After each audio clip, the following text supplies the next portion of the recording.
ішкі жан дүниесін таза қылуға тырысыңдар дейді. Ол ішкі жан дүниесін қалай таза қыламыз біз дегенде, баламызбен айтамыз: балам, егер бірдеңкені бүлдіріп қойсаң, мейлі екі алып қой. Алланың атымен ант етем, мен сені жек көрмеймін ол үшін. Сондықтан сен оны келіп маған айт. Балам, әке, мен наны құлатып алдым. Әке, мен екі алып қойдым. Біз ол кезде екі алып қойдың ба? Онда қазір біз ертең сен 5 алатындай қыламыз. Сөйтіп сөзде дайында баланы әрбір сүрінген нәрсесі тарс еткізіп ұра беруге болмайды. Адам шықпай қалады одан. Көрдіңіз ба? Бірақ Алла тағаланың несін қараңыз, заңдылығы қандай. Сол жерде оған: балам, ертең 5 алатындай қазір дайындаламыз деп осыны таңдайсыз ба? Әлде өй ақымақ деп басынан ұрып соны таңдайсың ба? Екеуін де бөгемейді. Осы жерде адам адасады. Ұрып атқаныңызды бөгемейді.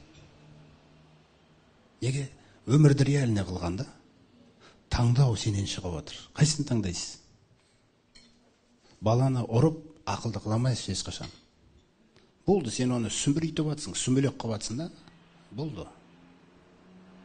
Алла тағала оны жаңағындай қылып саған береді екен. Біреулер оны сүйе алмай жүр, ол баланы. Сүйе алмай жүр. Жоқ, оларда ол бала.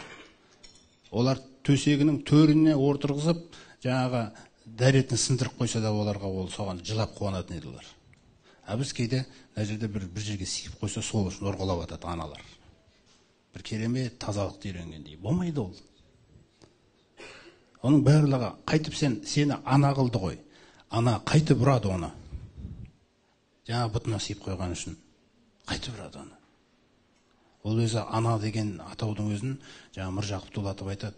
Өзі негізі кезінде дәстүрлі ортада дейді, балаға лайықты тәрбие бере алған әйелдерге ғана ана деп айтылатын дейді. Дұрыс тәрбие бере алмайтындарға шеше деп қана айтыла салатын дейді. Көрдіңіз бе? Соқтан ана, шеше деген сөз балама сөздер болғанмен, тәлім тәрбиесінде екі бөлек нәрсе да. Жан тәрбиесі. Сондықтан жаңағы жан тазалығы. Сен жасырма менен ешқашан. Бүлдіріп қойдың ба, бірдеңкені құлатып алдың ба, ренжітіп қойдың ба, екі алып қойдың ба, сен менен жасырма ешқашан. Не құрылы менен жасырмайсың, соғырлы мен сені жақсы көре берем. Осы нәрсе болу керек. Есіңде болсын, ешқашан жек көрмеймін сені. Мен қайта жылап, қуанам. Шіркін-ай, Раббым осындай шындықты айтатын баланы сыйлағаныңа маған. Көрдіңіз бе? Мектептен келген кезде де баламен мысалы жаңағы кіріп келген бетте 5 алдың ба деп сұрайсың. Одан басқа сөз жоқ па? Сонда 5 балаңнан қымбат па? Бұл сонда не нәрсе ол? Сондықтан үйге келгенде: о, менің ер азаматым келді ғой, келе ғой, қардың ашқан шығар деп анасы әншеден не беріп, соны әңгімен өзі айта бастайды. Не алғанын, не алмағанын сөз ғой.